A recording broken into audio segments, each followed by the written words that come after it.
የኢፌድሪ ጠቅላይ ሚኒስትር አቶ ኃይለማርያም ደሳለኝ ከወራት በፊት በኦሮሚያ አንዳንድ አካባቢዎች ህዝቡ ህገ መንግስቱ ያጎናጸፈውን ዲሞክራሲያዊ መብቱን ተጠቅሞ ያነሳቸውን ጥያቄዎች ተገን በማድረግ የጥፋት ኃይሎች የፈጠሩት ሁከት እንደወትሮ በህዝቡ ዋንኛ ተዋናይነት መክሸፉን አውስተዋል። ከዚህ በኋላም በችግሮቹ ላይና በሀገር ደረጃ የሚነሱ የመልካም አስተዳደር ችግሮችን ለመዋጋት ከፍተኛ ህዝባዊ መግባባት ተደርሶ በህዝቡ በራሱ ተሳትፎ ጥረቱ ቀጥሏል። በዚህ ሂደት ውስጥ በሰሞኑ በኦሮሚያ በተወሰኑ አካባቢዎች የተፈጠረው ሁከትም በሻዕቢያና በሌሎች የውጭ ኃይሎች የተደገፈ በትጥቅ ገዘ የሰው ህይወት የቀጠፈና በህዝብ ሀብትና ንብረት ላይ ከፍተኛ ጉዳት ያደረሰ ነው ብለዋል። የትምክህት ኃይሎቹም የጠባብነት ኃይሎቹም የመነጠልም በአንድነት ስም የመጨፍለቅም አጀንዳ የያዙ ኃይሎች ጋብቻ ፈጥረው በተወሰነ ኃይል ድጋፍ እየተቀናጁ የሚያከናውኑት እንቅስቃሴ እንደሆነ ለማወቅ ችለናል። እነዚህ የጥፋት ኃይሎች ተልዕኮ ያላቸው ተልዕኳቸውም ስርዓቱን የማፈራረስ ተልዕኳቸውም በነውጥና በሁከት መንግስትን የመቀየር ተልዕኮ ያላቸው ቡድኖች እንደሆኑ በሚገባ ግንዛቤ የተያዘበት ነው። በትጥቅ ትግልም ጭምር ከጸጥታ ኃይሎች ጋር መፋለም የጀመሩበት ሁኔታ አለ። በዚህም ሂደት ውስጥ በርከት ያሉ ቁጥራቸው ትንሽ ያልሆኑ የጸጥታ ኃይሎቻችን ላይ ሽምቅ ይዘው ጉዳት ያደረሱበት ሁኔታ ሁሉ እንዳለ ያው በሚዲያም የተሰማ ጉዳይ ነው።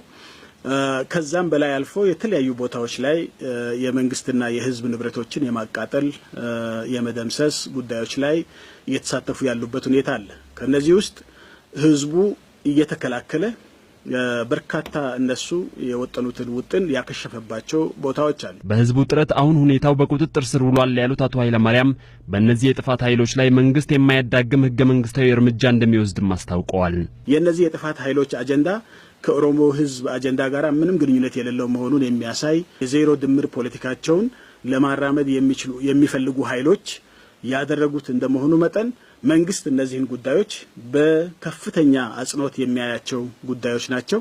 ከዚህ ተነስቶ እነዚህ የጥፋት ኃይሎች አገራችንን ኢኮኖሚያችንን በከፍተኛ ደረጃ ከመጉዳታቸው በፊት የማያዳግም እርምጃ መወሰድ ያለባቸው ህገ መንግስቱ ህጉ በሚፈቅደው መሰረት ይሄን እርምጃ አጠናክሮ መቀጠል የሚያስፈልግ እንደሆነ አይቷል።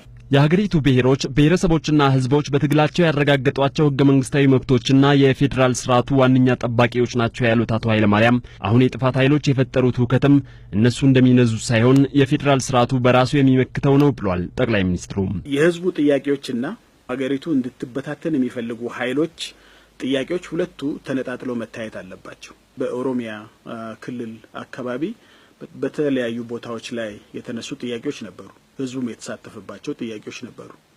የዚህ የህዝብ ጥያቄ መነሻው የፌዴራላዊ ዲሞክራሲያዊ ስርዓታችን እንዲጎለብት የማድረግ ጥያቄ እንጂ የፌዴራላዊ ዲሞክራሲያዊ ስርዓታችን እንዲላላ ወይም እንዲበተን የሚያደርግ አይደለም።